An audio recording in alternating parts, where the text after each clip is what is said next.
रात के लगभग 11:15 बज रहे हैं और मेरी तबीयत भी ठीक नहीं है।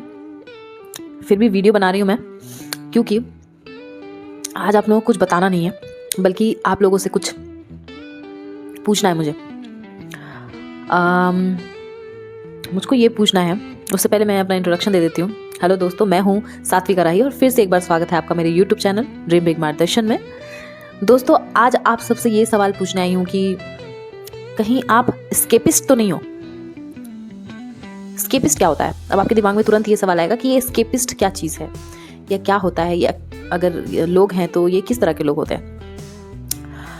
असल में स्केपिस्ट वो होता है जो अपने जीवन में आने वाले जो भी हार्श रियलिटी है उससे भागने की कोशिश करता है। कई बार ये अपने ही इमोशन और थॉट्स जो इन्हें परेशान कर रहे हैं उनसे भी भागने की कोशिश करता है ना। लेकिन अब सवाल ये आएगा कि अगर इन सारी मुसीबतों से, समस्याओं से ये स्केपिस्ट जो है वो भागने की कोशिश करता है, तो ये जाता कहाँ है? भागकर कहीं तो जाएगा। असल में ये जाता है इमेजिनेशन में, डे ड्रीम में, या इसी तरह की बहुत सारी चीज़ें जो हम बाद में एक्सप्लेन करेंगे।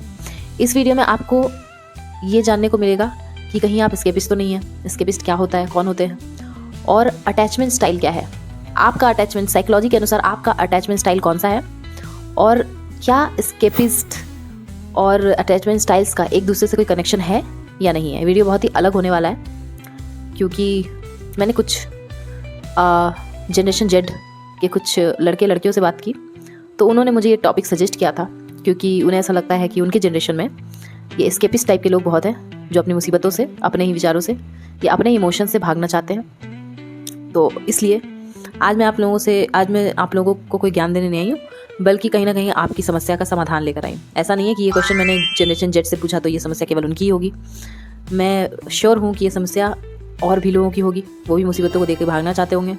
मैं ये नहीं बोल रही कि ऐसे लोग गलत हैं या ऐसा कुछ है, बट ये भागने की प्रवृत्ति कहाँ से आ रही है और ये अपने आप को फिर कहाँ पे इंगेज कर रहे हैं, और कैसे अटैचमेंट स्टाइल जो है इनकी लाइफ को अफेक्ट करता रहा है, ये बताने की कोशिश इस वीडियो के माध्यम से करेंगे। तो चलिए वीडियो को स्टार्ट करते हैं। तो दोस्तों, ये जो स्केपिस्ट टाइप के लोग होते हैं ये हम में से ही होते हैं। तो ये आपको हर जगह मिल जाएंगे, हर जगह, यानी आप कहीं भी देखो, आप ऑब्जर्व करना स्टार्ट करोगे तो आपको पता चलेगा कि आपके कॉलेज में, स्कूल में, पड़ोस में और ऑफिस में, कहीं पे भी आपको मिल सकते हैं। और ऐसा नहीं है कि बहुत ही एबनॉर्मल बिहेव करते हैं, बहुत ही नॉर्मली बिहेव करते हैं। इनकी हरकतें देख के आपको समझ नहीं आएगी कि ये नॉर्मली बिहेव नहीं कर रहे हैं, ऐसा कुछ नहीं करते। और जैसा कि मैंने आपको बताया कि ये जब हार्श रियलिटी से भागते हैं तो कहीं ना कहीं किसी ना किसी नई चीज़ से तो जरूर जुड़ते होंगे। तो कुछ लोग इसमें, जैसा कि मैंने बोला कि कुछ लोग इमेजिनेशन में रहते हैं और डे ड्रीम में रहते हैं, तो कुछ लोग ऐसे भी हैं जो ओवरली जिम करने लगते हैं, ओवर एक्सरसाइज करने लगते हैं, एक्स्ट्रा एक्सरसाइज, या कुछ लोग पढ़ाई लिखाई को, रीडिंग को ही अपनी दुनिया बना लेते हैं, कुछ लोग बाइक राइडिंग को अपनी ज़िंदगी बना लेते हैं। मतलब किसी भी एक काम में वो बहुत ज़्यादा इन्वॉल्व हो जाते हैं। आपने देखा होगा कि कुछ लोग ऐसे भी होंगे आपके ऑफिस में जो कुछ ज़्यादा ही काम में इन्वॉल्व है। आप सोचोगे कि कितना काम कैसे कर लेता है, असल में उसको भी यही बीमारी है। बीमारी नहीं कह सकते उसको, मतलब ऐसे लोग जो होते हैं स्केपिस्ट, असल में कहीं ना कहीं वो सामने वाला स्केपिस्ट है। इसलिए उसने क्या किया है, अपनी मुसीबतों से बचने के लिए और अपने ही थॉट और इमोशन जो उनको परेशान कर रहे हैं उससे बचने के लिए इन्होंने एक टेम्पोररी सॉल्यूशन ढूंढ लिया है बिजी रहने के लिए किसी ना किसी काम में। हालांकि ये टेम्पोररी सॉल्यूशन को वो परमानेंट समझ के बैठे है नहीं, वो अलग बात है। दोस्तों, एक बात पते की है कि एक्चुअली क्या है, ऐसे लोग जो ना कई बार नशे में, ड्रग्स में भी चूर मिलते हैं ध्यान भटकाने के लिए। लेकिन एक बात याद रखना दोस्तों कि इनके एक्शंस आपको हर बार नेगेटिवली ही इन्वॉल्व हो, ये ऐसा नहीं होगा। कई बार आप देखोगे कि ओवरली पॉजिटिव एक्शंस में भी ये इन्वॉल्व हो जाते हैं। कहने का क्या मतलब है? कहने का मतलब है कि ऐसा नहीं कि ड्रग्स में ही इन्वॉल्व रहेंगे, हो सकता है बहुत ज़्यादा पढ़ाई लिखाई में इन्वॉल्व हो, तो आप किसी एक्शन में नेगेटिवली इन्वॉल्व रहो या फिर किसी एक्शन में पॉजिटिवली ओवर इन्वॉल्व रहो, बात एक ही, ठीक है? दोनों का प्रभाव एक ही हो सकता है आने वाले भविष्य में। कोई इंसान स्केपिस्ट कब बन जाता है, इसका क्या रीज़न हो सकता है? ये सवाल उठता है कि इसका क्या रीज़न है कि कोई इंसान स्केपिस्ट बन जाता है। I want to repeat one thing, escapist बनने का रीज़न जो भी हो वो हम बाद में डिस्कस करेंगे। उसके लिए हमें सबसे पहले तो ये जानना पड़ेगा कि अटैचमेंट स्टाइल क्या होता है, ठीक है? I want to repeat, attachment style क्या होता है ये जानना बहुत ज़रूरी है। देखो दोस्तों, there are 2 kinds of attachment styles. First one is secured attachment style और second one is insecure attachment style. तो पिछले 5 दशकों से जो भी सारी स्टडीज़ हुई है उसमें यही बात सामने आई है कि आपके केयर गिवर का जो रिलेशन रहा है, केयर गिवर यानी आपकी माँ का आपके चाइल्डहुड में जो आपके साथ जो रिलेशन रहा है वो बहुत कुछ डिसाइड करता है कि आने वाले फ्यूचर में आपका आपके पार्टनर के साथ कैसा रिलेशन रहेगा। जैसा कि मैंने पहले भी बोला कि 2 अटैचमेंट स्टाइल्स की बात की मैंने, सिक्योर इनसिक्योर, उसकी चर्चा करेंगे वो क्या है। लेकिन उससे पहले एक बहुत ही फेमस स्टडी जो 1969 में की गई थी और उसका नाम था I think strange situation. Experiment किया गया और इस एक्सपेरिमेंट में क्या किया गया कि माँओं और बच्चों को एक ही कमरे में रखा गया और पहले माँओं को जाने के लिए कहा गया कमरे से और फिर थोड़ी देर बाद लौट कर आने के लिए कहा गया और बच्चों का रिएक्शन देखा गया कि वो कैसे रिएक्ट कर रहे हैं इस पर। तो उन्होंने जो रिएक्शंस दिए वो डायरेक्टली उनके अटैचमेंट स्टाइल से और माँ ने किस प्रकार से पालन पोषण किया है इन दोनों ही बातों पे डिपेंड करता है। तो अटैचमेंट स्टाइल तो हैं जैसा मैंने बताया, सिक्योर और इनसिक्योर। सिक्योर तो एक है, चलो कोई नहीं। इनसिक्योर के अंदर जो है वो 3 अटैचमेंट स्टाइल्स आते हैं। उसमें आता है avoidant attachment style, disorganised attachment style और एक है I guess anxious attachment style. 4 हो गए। सिक्योर्ड अटैचमेंट स्टाइल क्या है? इसमें क्या होता है, इसमें पहले रिएक्शन, जैसा कि मैंने बताया कि स्टडी किया गया उसमें रिएक्शन चेक किया गया बच्चों का। तो माँ जब गई थी तो बच्चे बहुत अपसेट हो गए थे जो जिनका सिक्योर अटैचमेंट स्टाइल था, और जब वापस आई तो बहुत खुश हो गया। ऐसा क्यों हुआ? क्योंकि उन माँओं ने वो सब कुछ उस बच्चे को दिया जो उनको चाहिए था, जैसे फिजिकल सपोर्ट, इमोशनल सपोर्ट। अब ऐसे बच्चे क्या करेंगे कि आने वाले फ्यूचर में जो उनके पार्टनर होंगे उनके साथ उसका रिलेशन बहुत ज़्यादा चांसेस है कि हेल्दी होगा और हेल्दी होने के साथ साथ लॉन्ग लास्टिंग होगा और बहुत ज़्यादा चांसेस है कि ये अपने पार्टनर्स पर ट्रस्ट करेंगे, इमोशनली अवेलेबल होंगे।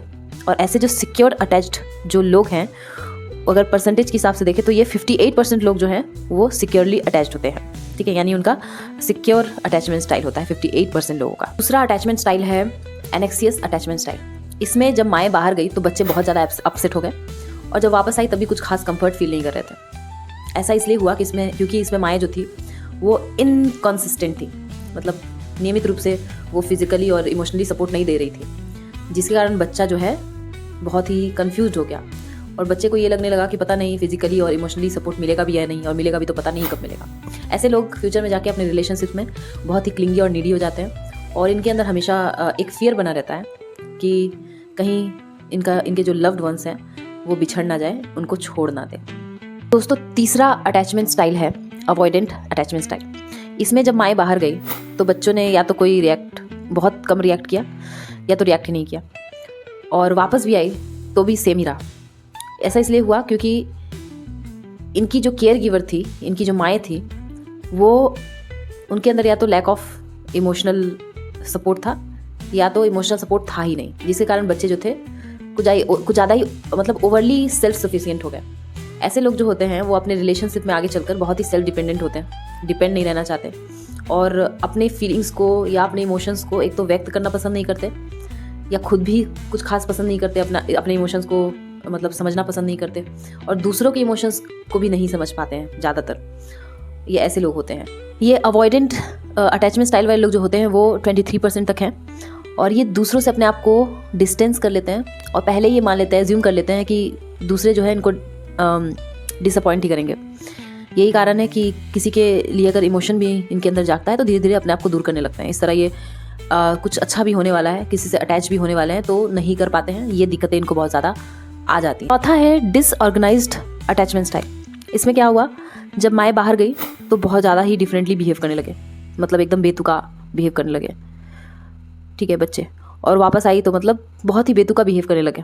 जैसे कुछ बच्चों ने अपना सर पटक लिया या कुछ बिल्कुल ही फ्रीज़ हो गए। ऐसा तब होता है दोस्तों जब किसी का चाइल्डहुड बहुत ही ट्रॉमा और फियर में गुजरा हो और बहुत ज़्यादा उतार चढ़ाव रहा हो।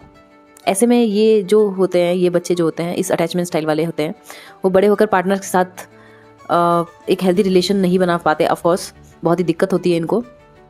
और सबसे बड़ी बात यह है कि अगर इनको कोई अटेंशन दे भी रहा है ना तो ये धीरे धीरे अपने आप को दूर कर लेते हैं। ठीक है, और ये अपने रिलेशनशिप में बहुत ही इंटेंस हो सकते हैं, इरेजनल हो सकते हैं, मतलब बिल्कुल ही लॉजिकल नहीं होंगे या अनप्रेडिक्टेबल होंगे, इस तरह से, मतलब जिसको समझा ना जा सके, इस तरह के बिहेवियर्स हो सकते हैं, जो कि ये सबसे वर्स्ट सिनेरियो होता है जनरली अटैचमेंट स्टाइल का, सबसे वर्स्ट अटैचमेंट स्टाइल है ये। शुरू करते हैं वहाँ से जहाँ हमने इस टॉपिक को छोड़ा था। हमने ये पूछा था कि एस्केपिस्ट, कहीं आप एस्केपिस्ट तो नहीं है, और अटैचमेंट स्टाइल से इसका क्या लेना देना है। तो मैं ये बोल सकती हूँ, मुझे ऐसा लगता है कि जब अटैचमेंट स्टाइल जो है कहीं ना कहीं ये डिसाइड करता है कि हम कौन है, क्या है, तो हो सकता है कि ये पॉसिबल है कि एस्केपिस्ट का जो अटैचमेंट स्टाइल है वो अवॉइडेंट अटैचमेंट स्टाइल है। मैंने पहले भी बताया कि अवॉइडेंट अटैचमेंट स्टाइल में क्या होता है, वो सामने वाला जो है दूर भागता है जब भी उसको लगता है कोई उसके क्लोज आ रहा है। वो बहुत ही इमोशनली गार्डेड होता है, अपने इमोशंस को ज़्यादा समझ नहीं पाता, दूसरों के भी इमोशंस को नहीं समझ पाता, और दूसरों को भी अपने इमोशंस को समझने नहीं देता है, मिस्टीरियस बने रहने की कोशिश करता है, ये सारी चीज़ें जो है। तो एस्केपिस्ट जो होते हैं वो भी कहीं ना कहीं हार्श रियलिटी से भाग रहे होते हैं, और अवॉइडेंट अटैचमेंट स्टाइल वाले भी कहीं ना कहीं हार्श रियलिटी से भाग रहे होते हैं। अवॉइडेंट वो जो एस्केपिस्ट होते हैं वो भी जो होते हैं वो कहीं ना कहीं ध्यान लगाने की कोशिश करते हैं, ज़्यादा काम करके या कुछ भी। और जो अवॉइडेंट अटैचमेंट स्टाइल वाले भी होते हैं, आप देख लो कि अगर कोई हर चीज़ से अपना ध्यान हटा रहा है, हर इमोशन से अपना ध्यान हटाए, तो कहीं ना कहीं वो भी लगाएगा ही लगाएगा। तो मुझे ऐसा लगता है कि जो लोग एस्केपिस्ट लोग होते हैं, कहीं ना कहीं उनका जो अटैचमेंट स्टाइल है वो अवॉइडेंट अटैचमेंट स्टाइल होता होगा, मुझे ऐसा लगता है। आपको क्या लगता है इस बारे में? क्या आप एस्केपिस्ट है कि नहीं है? और आपका अटैचमेंट स्टाइल क्या है? अगर आप हो सके तो कमेंट में ज़रूर बताइए। अगर आपको वीडियो अच्छी लगी हो तो इसे लाइक कीजिए, मेरे चैनल को सब्सक्राइब कीजिए, और अपने फ्रेंड्स, फैमिली और पड़ोसियों के साथ शेयर कीजिए, और सब जगह फैला दीजिए। Thank you so much.